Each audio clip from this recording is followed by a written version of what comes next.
on. I've been with groups, and they go pick up the papers down on the sidewalk, take it to the door, knock on the door, and give them the newspaper. I mean, it's all these little things have built down tensions. It takes a lot of work, but, it's something I love, and, it's just something I like doing, and I think it's really starting to make a difference. And I'm very happy that you agreed to sign up for street cleaning. We're going to give you the dirtiest street, though. But are there any questions anybody has for me? Yes. I don't have to sign up, I guess. I'm a student myself, and I was just interested the way you explained, you talked about the campaign and what students are doing right now, how they engaged right now. And I'm just curious how that motivation is cultured. I mean, what exactly did you have to do to inspire them so much? Well, I've always been a personal contact person. I mean, I love personal contact. When I go down Main Street or any street and somebody approaches me, I say hello to them. And half of them look at me like, what?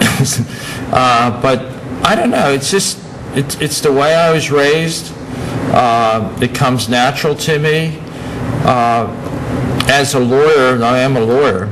I've done over 45,000 real estate settlements. So a lot of these kids, their parents, I'm their lawyer. And I do a lot of volunteer work at different organizations. And, just through all the contacts, all the visibility, I mean, it comes natural to me. And my wife, she hates to walk with me. I mean, she says, you have to say hello to everybody?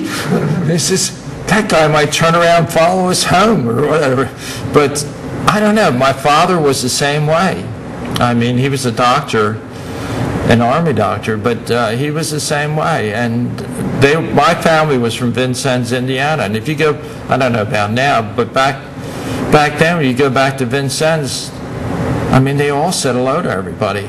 And they would never walk over trash on the street. They'd pick it up. I mean, it was just, I don't know. And I'm a mongrel, trust me. My family came here in 1719. Initially we were Mennonites. We got thrown out of the Mennonite church because my uncle, my great whatever, decided that he wanted to take up arms and fight in the Revolutionary Army, and the Mennonite church kicked him out. So I have the German, the French, the Irish, the English, the Scottish, and of course my poor children. My wife is Polish, so there's like all these different nationalities there. But it's just the way I was raised. It comes natural to me. I like doing that. I know Doug thinks I'm nuts, but anyway. But that's the way I am. I wish there were more people in the world like me. I really do. Me too. It resonates so well with all the principles. That's what attracted me to your group when I first met with you. You're dedicated to community service. And just as a side note, you're talking about peace and everything. I was appointed by the State Department to go to the Municipal Peace Conference, and the mayor from San Antonio was supposed to run a seminar at the conference for the American government, and he didn't show up at the conference because his wife got violently sick at the airport before they came over. So I sign up, and all of a sudden they hand me this brochure on how to run this conference, this seminar, and the topic I have is maintaining peace in your community. And of course they're all, the mayor of Serbia is there, and the mayor from Milan, and they're talking about all these riots and trying to keep thinking. I'm like, well, my only peace I'm working on is peace between the students and the residents. And they all laughed. I mean, they laughed so loud it was unbelievable. But thank you very much for having me. I have to go back. Oh, you have a question? Go ahead. Did you follow any specific rule to reach out the other ethnicities in Newark in your campaign? you didn't follow any specific way to reach the diversified groups or other entities in Newark? Well, you know, one of the interesting facts about the campaign, and it's still true today because the second time I ran was the same way, the black community voted in record numbers in both elections. I mean, they were coming out in their wheelchairs, walkers, and everything. I mean, they all turned out because I was for them, I was the first mayor ever to walk through their community and talk to them during the election. You know, I didn't really concentrate on groups because everybody's the same to me. I mean, I don't care whether you're Spanish, Turkish, Greek. I know I'm not supposed to say Greek in this room, but anyway. But, you know, it doesn't matter. I mean, everybody's a good person until they really cross me. When they cross me, I have to admit I have an awful long memory.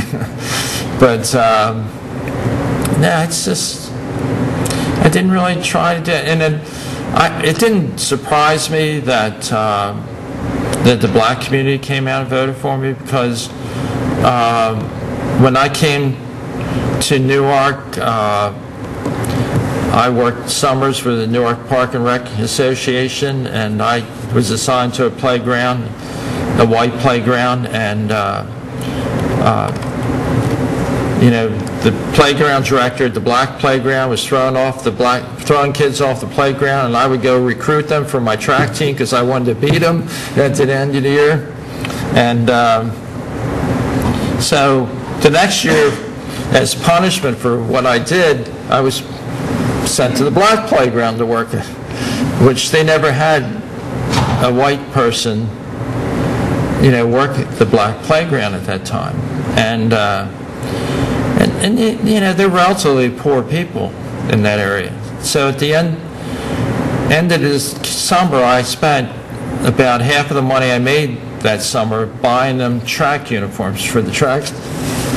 And, you know, it's funny, that one little act of kindness, they have always embraced me for forever. I mean, it's just that little act, you know. I mean, you go down in that community, I mean, I'm almost like a god to them. I mean, they just really think I'm different. But I like doing things like that. I mean, I probably don't charge 1/3 of the people that come to my law office because you know they can't afford legal fees. So you just do that. So anybody ever here? One more question can I ask? Okay. Could you inform us about the ratios of ethnicities in Newark? We know the majority is white, but Yeah, there are very few minorities in Newark. I think it's less than 7%, if I remember correctly. Two things have happened over the years. You